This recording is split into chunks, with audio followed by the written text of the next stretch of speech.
5, 4, 3, 2, 1.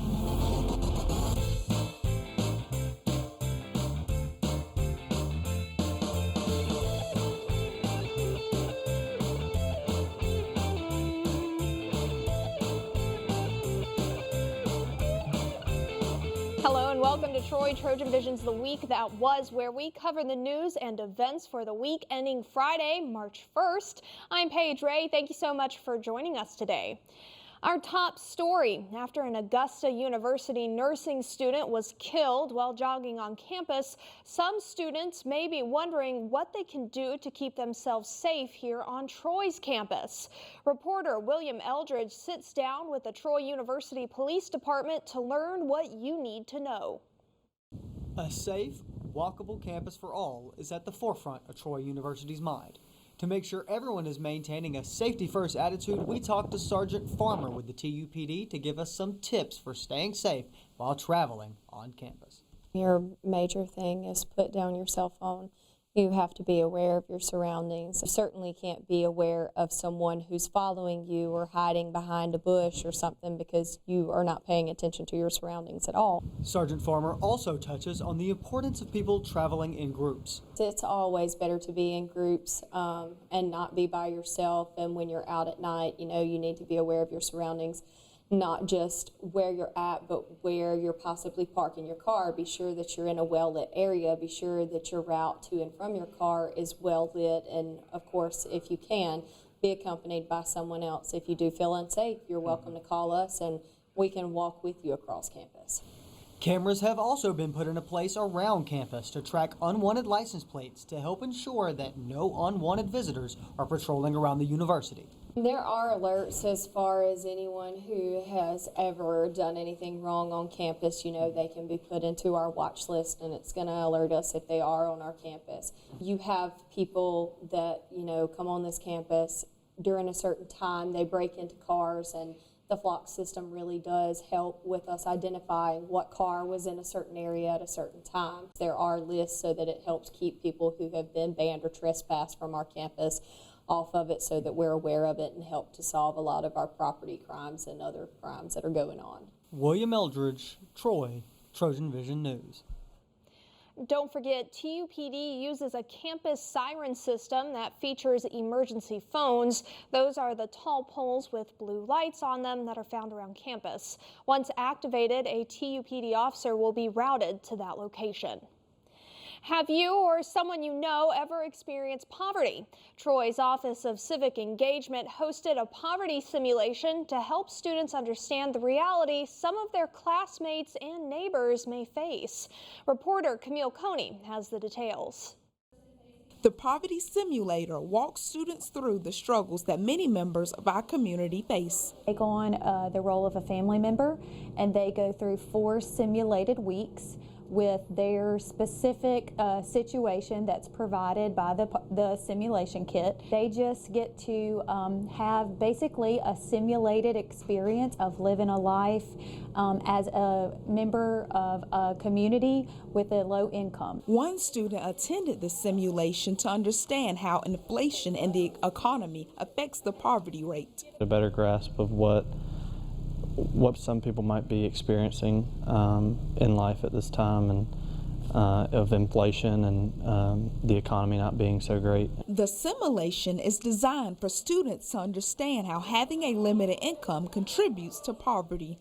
A good experience of what it would be like to try to navigate different systems in a community, different challenges, all based on a set of circumstances where their income is not really enough to make ends meet. After doing the simulation, it opened up a student's eyes into how people from different backgrounds are being treated. People of a lower income that are struggling are being treated unfairly, and it's kind of a system that is set up for them to fail, and even places that are meant to help can sometimes do harm. The poverty simulation is a part of the Missouri Community Action Network. Camille Coney, Troy, Trojan Vision News. Troy does offer programs that are meant to help students struggling with food insecurity and other basic needs. The Southeast Journalism Conference is an annual event that's been going on since 1987. It's one of the biggest journalism conferences in the country, and this year, Troy was the host. Emily Clegg takes us there. Trojan territory was extra crowded over the weekend.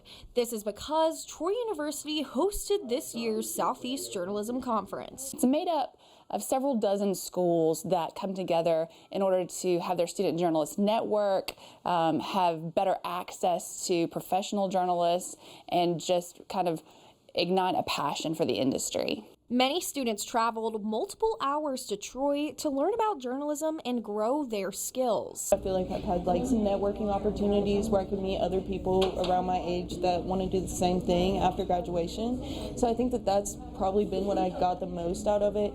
I learned a lot about, the industry and what the industry looks like today. Students like Tomlin got to participate in a variety of on-site competitions that reflected real-world job responsibilities. I've never been to an actual press conference, so I thought it was really interesting to see the actual setup of what a press conference is going to look like in the future when I'm reporting on one. And on top of that, I just felt like it was kind of different because I didn't have all my sources there right in front of me. I kind of had to organically go find other sources to kind of support the story that I was writing. Professionals within the industry also traveled to Troy to provide advice to aspiring journalists. Well, I hope that it gave them a little bit more realistic expectation on what to, search for. Hopefully I can save them from some of the troubles that I've had personally, entering into the business, and I hope I was able to give them some good advice. Next year's Southeast Journalism Conference will be hosted by Mississippi State University. Staying on campus, Troy University is now 1 year older after celebrating its 137th birthday earlier this week. Happy birthday, Troy! Janmadin ko dhere dhere shubhakamna. Love from Nepal. Love from Nepal. Troy University, first named Troy State Normal School, was founded on February 26, 1887. Attendants were welcomed by none other than Troy University Chancellor Dr. Jack Hawkins Jr. and First Lady Janice Hawkins. Other guests included the newly crowned Miss Troy University, Sarah Jane Houston, who sang happy birthday to the school. Participants also signing a huge happy birthday card to the university and taking pictures with T-Roy. Hawkins also using part of the celebration to highlight Troy University's culture. I think the culture of this university is so important. In fact, I often tell our Board of Trustees, our most important responsibility is the preservation of this culture that focuses on great values, on family values, on patriotism, love of country, good citizenship, good leadership. It's those things that made this country great. Troy was originally created as a teacher's college. Its name was later changed to Troy State in 1967. The school received its current name, Troy University, in 2004. Still to come on Troy TrojanVision's The Week That Was, temporary closings of a major Troy intersection could impact your commute. Details are on the way.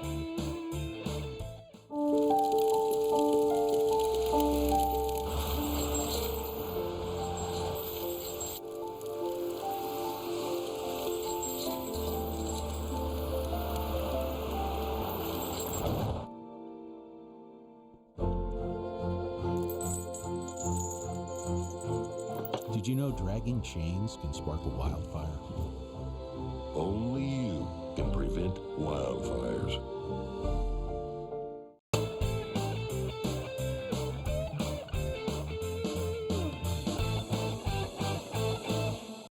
Welcome back. We need to draw your attention to an important traffic notice that will likely impact many Troy students, faculty, and staff's commute to campus. Beginning Monday, there will be periodic closures of the right turn lane from northbound US 231 onto South George Wallace Drive, the left turn lane from southbound 231 onto Wallace Drive, and the right-hand lane of Wallace Drive will also be closed. According to the city, those closures come amid construction to the university's welcome sign and that fencing that's around the nearby substation. Again, those closures will begin Monday. The city says those lanes will probably be open at night. This week, executive officer candidates spent their week telling students why they believe they should be the next leaders of the Student Government Association. Recently, those candidates held a debate to help the student body get to know them better. Emma Ellis takes us there. Meet your candidates for the 2024 Troy University Student Government Association elections. Candidates told the student body why they think they're the best candidate for the job during this year's SGA debate. They shared their platforms and their goals should they win the race. My platform is to inspire Trojans to shine through positivity, unity, and a passion for progress, both within ourselves and on campus. My motto is be with Betsy, and that's because I want students to be with me. I want you to feel like you are heard. I think it's important that you have a voice and you use that voice. The questions were rapid fire and the candidates were ready with their answers in an attempt to convince the student body that they are the right person for the job. Easterling says it's important for the SGA to form relationships with other organizations. A huge goal of mine is really just forming relationships with everybody on campus that I can touch. I want to make sure that all organizations are heard, that every program is heard. Bennett says she wants to make sure student workers are seen and recognized. I'm currently working with the Human Resource Department on how we can maybe incentivize student workers, maybe monetarily through their wages or just through incentives. Current SGA President Theo Tonez hopes the next president will incorporate their own initiatives while building upon progress the SGA has already made. Incredibly proud of these candidates. They've represented themselves in SGA so well. I have no doubt that we're going to have a really great team this year. One thing all candidates can agree on is that you should vote. You can do so via a link that will be sent to your Troy email on Wednesday. Emma Ellis, Troy, TrojanVision News. And now the results of this year's executive officer election. Kazani Snell was elected executive secretary. Marcus Cooper was made vice president of internal affairs.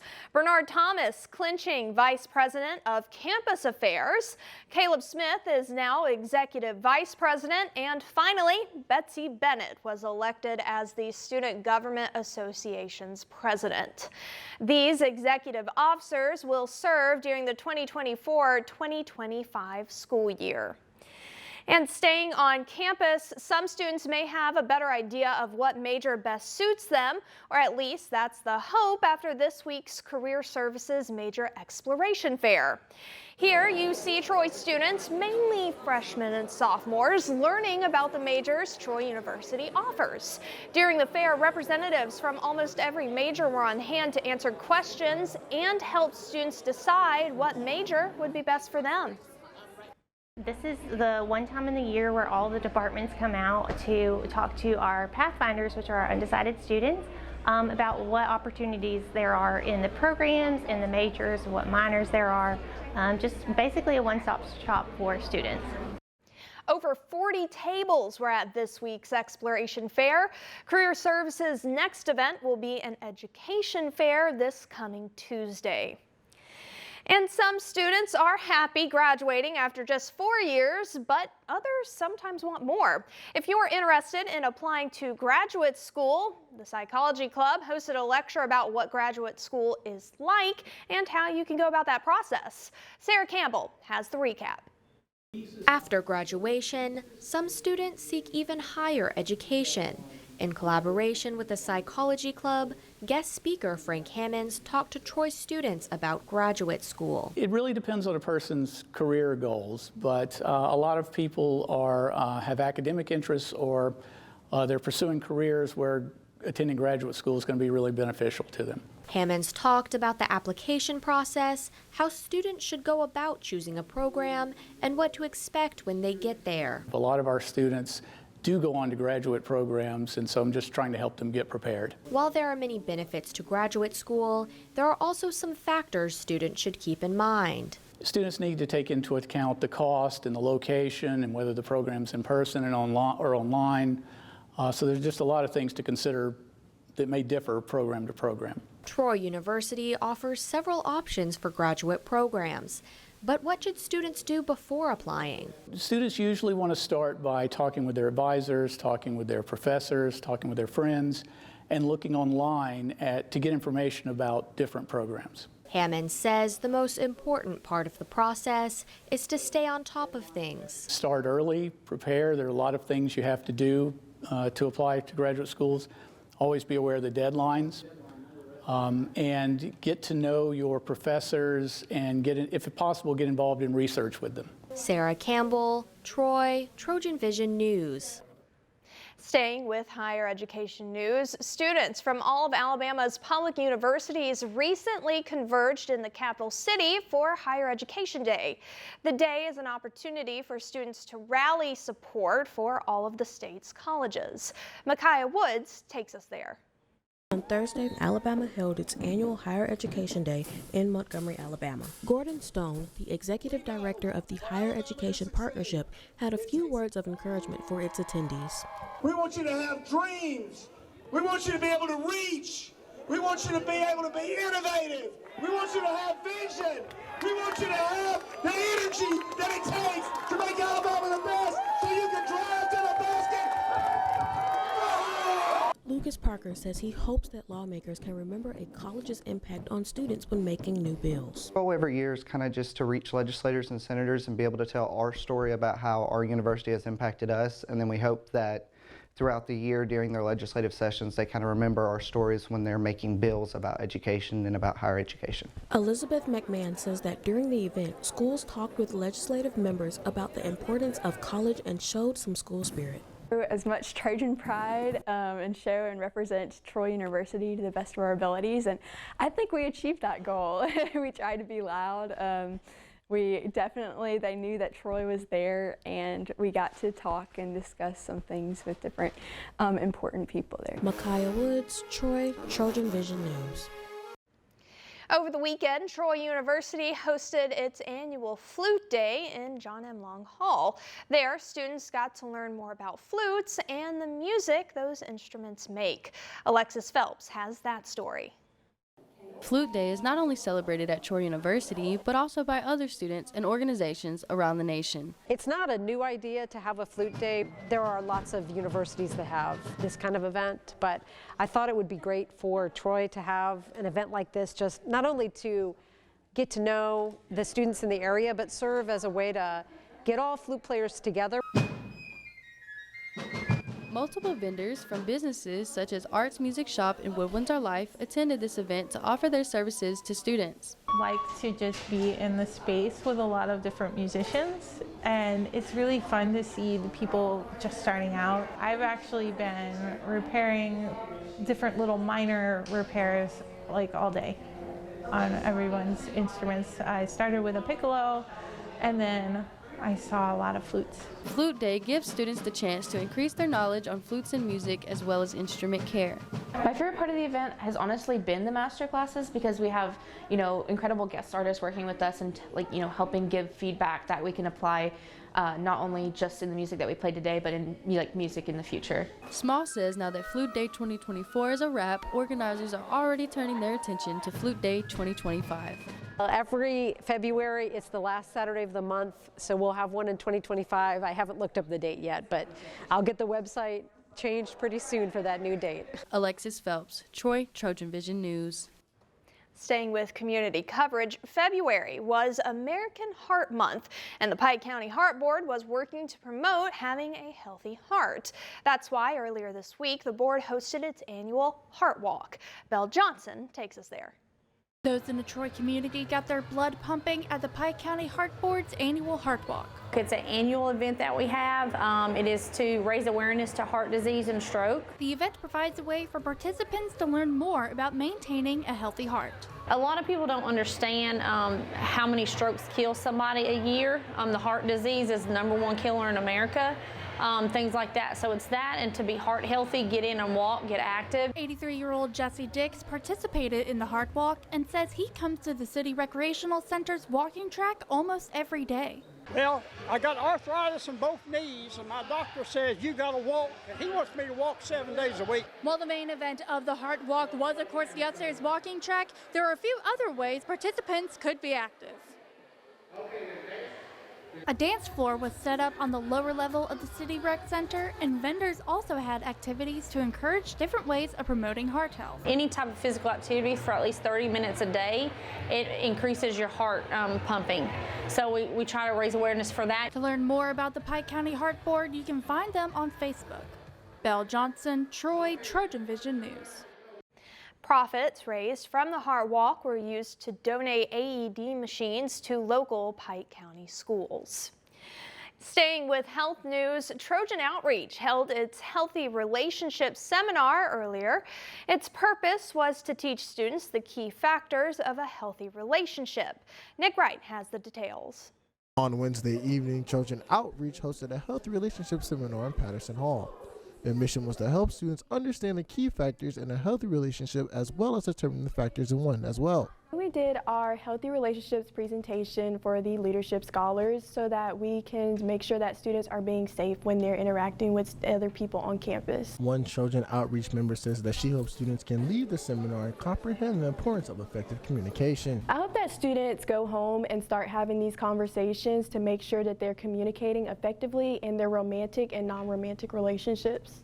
One Trojan Outreach member says that she hopes students can take away certain aspects that comes with healthy relationships. To learn the healthy key factors in the relationship and to know the negative key factors and be able to prevent some of those.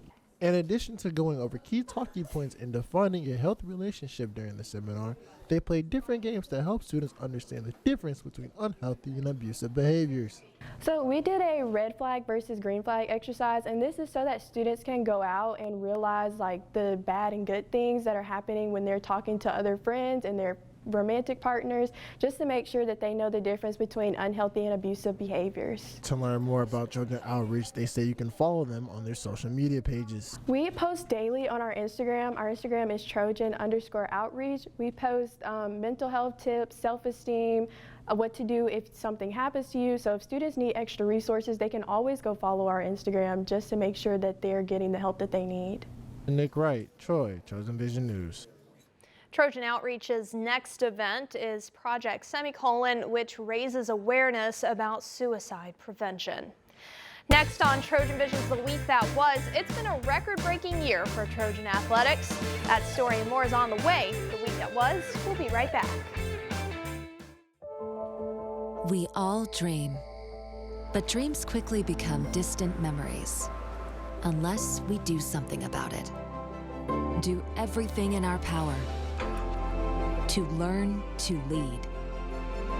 At Troy University, we offer leadership opportunities from day one.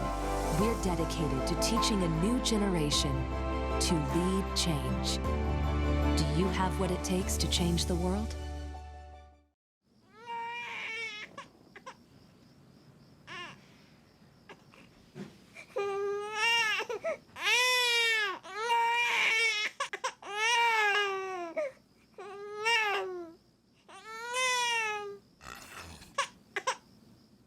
If you love them enough to suck the snot out of their nose at 4 a.m., then surely you'll check nhtsa.gov/the right seat to make sure they're in the right car seat.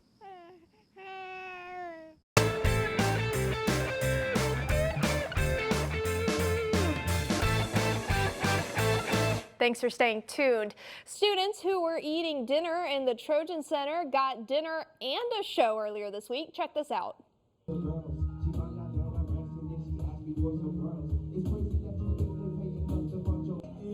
That was Troy's music ensemble, Populous, performing its acoustic cafe concert. During that performance, the group showcased original works and performed covers. Populous also partnered with Einstein Brothers Bagels, which offered a specialty smoothie during that performance.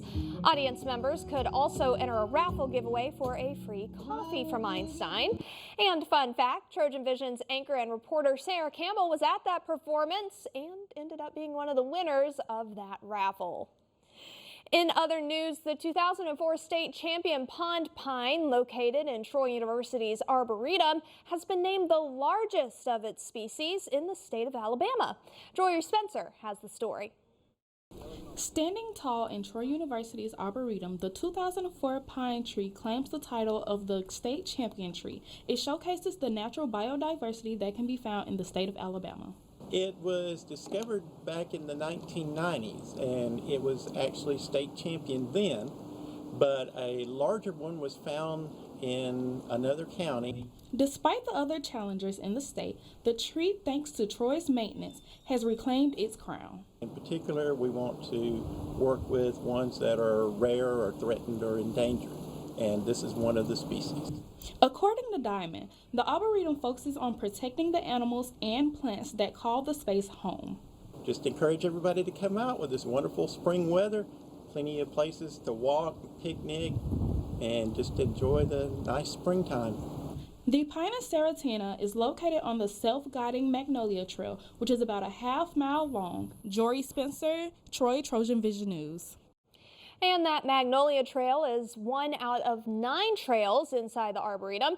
That includes 75 acres of land, which features over 500 identified plant species. And we can't have a week that was without mentioning sports. Recently, basketball fans banded together to cheer on the Trojans, but they weren't inside Trojan Arena. Reporter Camille Coney explains.